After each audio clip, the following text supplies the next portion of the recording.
வயதான தந்தையும் அவரது வளர்ந்த மகனும் பின்புற தோட்டத்தில் அமர்ந்திருந்தனர். வயது முதிர்ந்து களைப்பாக இருந்த தந்தை அருகில் பறந்து வந்து அமர்ந்த ஒரு சிட்டுக்குருவியை பார்த்து தனது மகனிடம் கேட்டார், அது என்ன?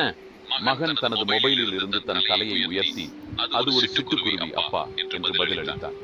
சில நிமிடங்களுக்கு பிறகு தந்தை மீண்டும் கேட்டார், அது என்ன? மகன் கொஞ்சம் கடிந்து கொண்டு, நான் இப்போதுதான் சொன்னேன் அப்பா, அது சிட்டுக்குருவி என்று கூறினார். அதுக்கு பிறகு தந்தை மூன்றாவது முறையாக அதே கேள்வியை கேட்டார், அது என்ன? மகன் இப்போது வெறுப்பாக, அது சிட்டுக்குருவி, நான் இதே விஷயத்தை எத்தனை முறை சொல்றது என்று கடுப்புடன் பதிலளித்தான். தந்தை மெதுவாக எழுந்து வீட்டுக்குள் சென்றார்.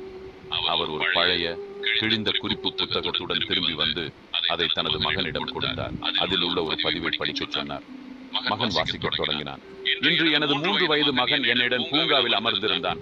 அவன் ஒரு சிட்டுக்குருவியை பார்த்து 21 முறை கேட்டான், அது என்ன? ஒவ்வொரு முறையும் நான் ஒரு புன்னகையுடன் பதில்